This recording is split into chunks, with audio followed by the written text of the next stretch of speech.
I've been substitute teaching recently. That's been my day job. Yeah. Anybody else go to a job they're actively afraid to do? I know. Oh man, when I was a young boy, I saw The Exorcist too young, and I thought the scariest thing in the world was being possessed by a demon, and now the scariest thing in the world is being bullied by teenagers. It is. Oh, I'm so spooked to go into school every day, and they roast my ass, and I'm giving them a lot to work with, if I'm being honest. My kids, they said I look like Freddie Mercury if he was gay. I was like, he was gay. And they're like, you can't say that, you know? So I don't know. I don't know what to do with them. I'm worried about the youth. I heard a girl, she was talking to her friends, and she very loudly said, yeah, gonorrhea runs in my family. And I was like, oh no. All hope is gone. I can't help these kids. There's no chance. I need to get a different job. Does anyone have money for me? Specifically me? Anybody? Or know how to get some? I gotta get a different job, man.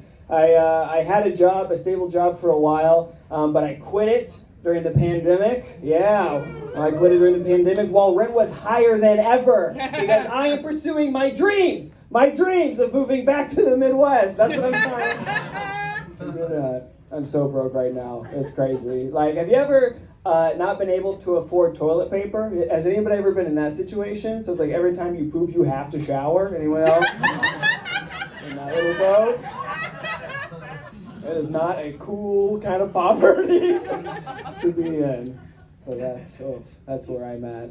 Yeah, I left my job. I had a retail job for a long time because I had an English degree.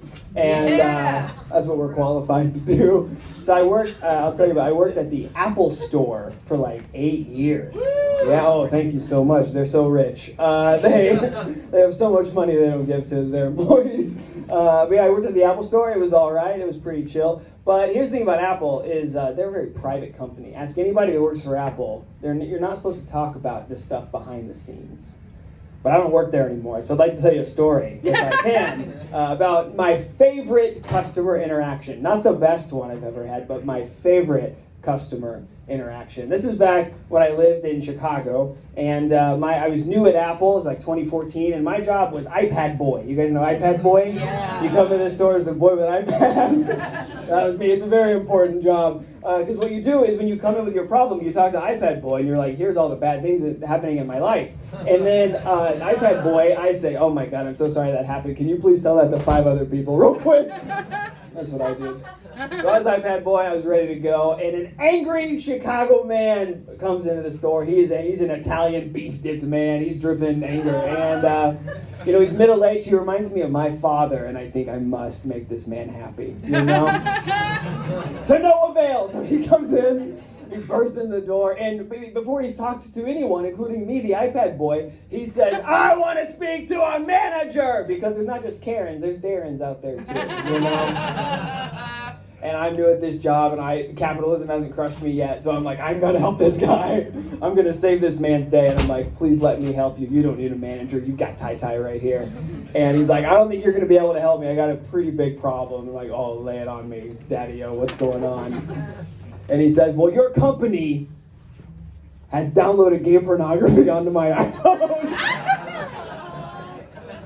That's what he says. He says the Apple Inc. has downloaded gay pornography onto his phone. And if you're curious, we are not trained on this scenario. This is a whole new thing. And I'm pretty sure this is like user error, right? Like this is, like I Googled something, he misspelled something, and now he's freaked out or whatever. And he's coming in to get some help. So I want to help him. And I'm trying to troubleshoot the situation, but he won't let me see his phone, so we're going back and forth. And he just keeps getting madder and madder at me, and then he just yells, all right, do you just want to see the pornography? I'm like, is this an undercover boss situation? Like, what? Yeah, dude, I want to see the what about the hogs or whatever, you know? Let's see what we're working with here. I mean, I should clarify, gay porn is not really my genre of porn, out of all the genres. I'm more of like a fake taxi cab, bang bus kind of guy. I love transportation, so, trains. Anyway, so I want to see it. Also, I've never gotten paid to look at porn before, so this is a new day for me, too. So he pulls his phone out and shows it to me. and it's just an image, not even a video. It's just an image.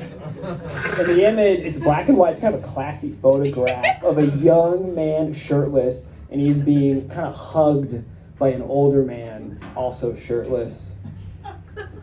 And if that doesn't ring any bells for you, that was the cover of the U2 album. That was I was like, oh, you got me, Darren. You got me with this one. You sneaky guy. Because, okay, that's not gay pornography, and it's kind of messed up, you think it is, but Apple did do that shit to you, for sure. For sure, and there's no way to get it off. So just enjoy the tunes. But he didn't know what U2 was, so now I'm explaining what U2 is to an old man, and if you thought he was mad about the gay stuff, oh my gosh, he hates Bono. You know? I'm not a fan.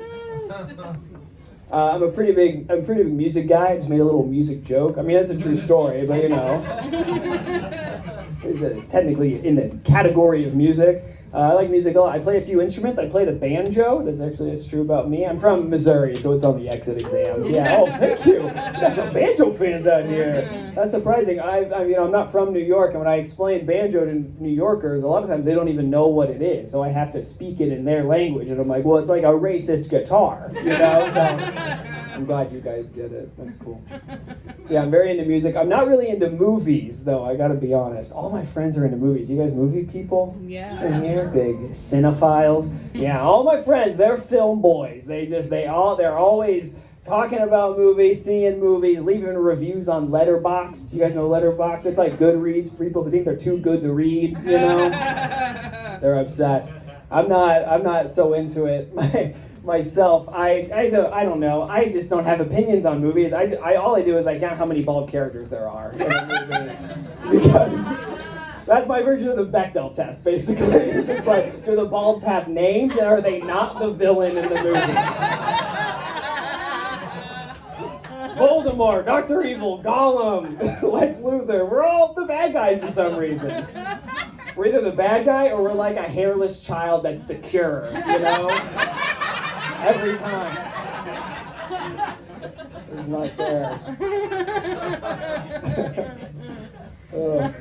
I think movies are just a weird use of money also. Like, for a movie to hit theaters, it's going to cost like $250 million. And then it still might suck. That's irresponsible. That's so much money. It's like you could cure homelessness in like a mid-sized town.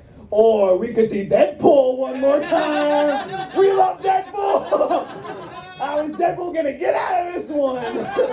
We got from the twisted minds of the Walt Disney Mega Corporation comes another Deadpool movie. Deadpool talks to the screen. It's like he's talking to me like my wife used to. You know, we love that. Honestly, I think my real beef with movies is I just have bad opinions and I only really like one movie.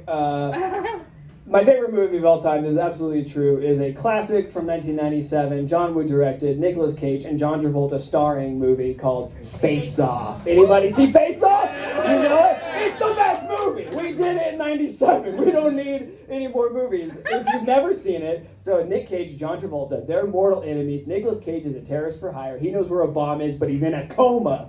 And no one will tell John Travolta, who's trying to find the bomb, where it is. So he undergoes an experimental surgery to wear Nicolas Cage's face and pretend to be him, even though their bodies are totally different. And so then he goes and does Nicolas Cage stuff. Then Nick Cage wakes up angry and as faceless as the day is long. And he's like, I need a face. He sees John Travolta's face, puts that on. We got a face off, all right? It's the coolest. It's my favorite movie. I think it's the best. And my friends are like, you should see Tar. And okay, whatever. No offense to Cate Blanchett and her career-defining performance as Lydia Tar, but she's only got one face in that movie, all right? Been there, done that. My friends are like, you should watch A24. I'm like, you should watch A Surgery where two men trade faces. How about that? You want me to watch Bodies, Bodies, Bodies? Call me when it's Faces, Faces, Faces. Okay, that's my time. You guys have been so much fun. I'm Tyler Snodgrass.